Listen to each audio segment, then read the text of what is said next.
नमस्कार दोस्तों। आज एक ऐसी कहानी है जो पति पत्नी के बारे में है।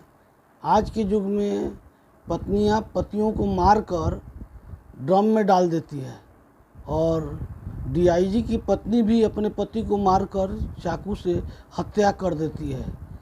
और जहाँ तहाँ ऐसे घटनाएं सुनने को बहुत मिलता है, क्योंकि कहीं ना कहीं वैवाहिक जीवन में कमी है।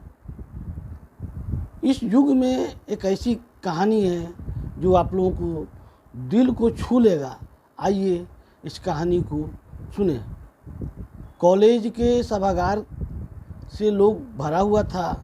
मंच पर बड़े बड़े अक्षरों में लिखा था, हैप्पी मैरिज लाइफ। कार्यक्रम में शादीशुदा जोड़े शामिल हुए थे। माहौल बड़ा खुशनुमा था। पति पत्नी एक दूसरे पर मजाक कर रहे थे, हंसी ठिठोली चल रही थी और पूरा हॉल ठहाकों से गूंज रहा था। कुछ ही देर में मनोविज्ञानी के प्रोफेसर मंच पर आए। उन्होंने देखा कि सभी लोग शादी को लेकर मजाक और हल्के रिश्ते की तरह ले रहे हैं। प्रोफेसर साहब मुस्कुराए और बोले, आज मैं आपको भाषण देने से पहले एक छोटा सा खेल खिलाना चाहता हूँ। आप लोग तैयार हैं? सब लोग उत्साहित हो गए। सभी ने एक साथ पूछा, कौन सा खेल सर? प्रोफेसर ने सामने बैठी एक विवाहित महिला जिसका नाम नीलिमा था को मंच पर बुलाया। फिर उन्होंने उसे ब्लैक बोर्ड पर उन 25-30 लोगों के नाम लिखने को कहा जो उनके जीवन में सबसे अधिक प्रिय थे। नीलिमा ने सबसे पहले अपने माता पिता के नाम लिखे, फिर पति, बेटे, भाई बहन, रिश्तेदार, दोस्त, पड़ोसी, सहकर्मियों के नाम लिखे। कुछ ही मिनट में पूरा बोर्ड नामों से भर गया। अब प्रोफेसर साहब बोले, इसमें से 5 ऐसे लोगों के नाम मिटा दीजिए जिन्हें तुम सबसे कम पसंद करती हो। नीलिमा थोड़ा सोचा और अपने सहकर्मियों के नाम मिटा दिए। प्रोफेसर ने फिर कहा, अब 5 और नाम मिटाइए। इस बार उसने पड़ोसियों को नाम हटा दिया। धीरे धीरे खेल आगे बढ़ता गया। लोगों में उत्साह बढ़ता गया और लोग काफ़ी साइलेंस होकर देखने लगे। प्रोफेसर हर बार कुछ नाम मिटाने को कहते और नीलिमा भारी मन से वैसा करती जाती। अब उसने दोस्तों और दूर के रिश्तेदारों के नाम भी मिटा दिए। कुछ देर बाद ब्लैक बोर्ड पर केवल 4 नाम बचे, मम्मी, पापा, पति और बेटा। पूरा हॉल अब शांत हो चुका था। उसकी निगाहें नीलिमा पर थी।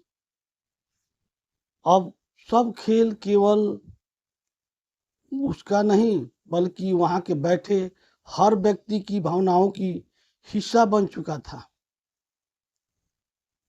प्रोफेसर ने गंभीर स्वर में कहा, अब इसमें से 2 नाम और मिटा दो। नीलिमा के हाथ कांपने लगे, उसकी आंख भर आई। उसने कई बार बोर्ड की ओर देखा, फिर गहरी सांस लेते हुए उसने अपने माता पिता का नाम मिटा दिया। पूरा हॉल स्तब्ध रह गया। किसी को विश्वास नहीं हो रहा था कि एक बेटी ने अपने माता पिता का नाम बोर्ड से हटा दिया। अब बोर्ड पर सिर्फ 2 नाम थे, पति और बेटा। प्रोफेसर ने एक बार फिर कहा, इसमें से एक नाम और मिटा दो। यह सुनते ही नीलिमा की आंखों से आंसू बहने लगे। कुछ देर तक चुपचाप खड़ी रही। ऐसा लग रहा था मानो उसका दिल टूट रहा हो। काफी देर सोचने के बाद उसने कांपते हुए हाथों से अपने बेटे के नाम भी मिटा दिया। अब बोर्ड पर केवल एक नाम बचा था, पति। पूरा सभागार बिल्कुल शांत था। किसी की हिम्मत नहीं हो रही थी कुछ बोलने की। प्रोफेसर ने लीमा से पूछा, तुमने ऐसा क्यों किया? जिन माता पिता ने तुम्हें जन्म दिया, पाल पोस कर बड़ा किया, उसका नाम मिटा दिया? और जिस बेटे को तुमने अपने कोख से जन्म दिया, उसका भी नाम मिटा दिया, हटा दिया? नीलिमा ने आंसू पोंछते हुए धीमे स्वर में कहा, मेरे माता पिता बूढ़े हो चुके हैं। एक दिन ऐसा आएगा जब वे मुझे छोड़कर इस दुनिया से चले जाएंगे। मेरा बेटा बड़ा होकर अपनी दुनिया बसा लेगा। शायद शादी के बाद वह मेरे साथ रहे या न रहे, लेकिन मेरे पति, वे हर सुख दुख में मेरे साथ निभाएंगे। मेरे वे मेरे जीवन साथी हैं, मेरे आधे अंग की तरह हैं।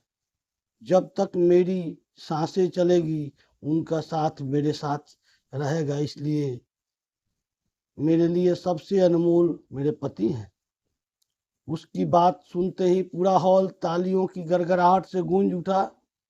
कुछ लोगों की आंखें नम हो गई। प्रोफेसर मुस्कुराए और बोले, जीवन में हर रिश्ता महत्वपूर्ण होता है, लेकिन पति पत्नी का रिश्ता सबसे अलग होता है। यह केवल साथ रहने के नहीं, बल्कि हर परिस्थिति में एक दूसरे को सहारा बनने का रिश्ता है। मजाक अपनी जगह ठीक है, लेकिन सच्चाई यही है कि जीवन साथी ही वह इंसान होता है जो अंत तक हमारे साथ चलता है। उस दिन वहां मौजूद हर व्यक्ति ने रिश्तों की गहराई को एक नए नजरिए से देखा। दोस्तों, यह कहानी दिल को छू लेने वाला है, केवल क्योंकि आजकल पति पत्नी के बीच काफी असमंजस है। फिर भी एक दूसरे के प्रति प्रेम होना बहुत जरूरी है। छोटे मोटे नोक झोंक से संबंध को नहीं बिगाड़ना चाहिए। एक दूसरे को समर्पण होना चाहिए। बिना समर्पण की जीवन नहीं है। इसलिए सबसे आग्रह भी है कि अपने जीवन साथी का जरूर ख्याल रखें। और यह कहानी अच्छा लगे तो लाइक कीजिए, सब्सक्राइब कीजिए और कमेंट अपना जरूर दीजिए। धन्यवाद दोस्तों।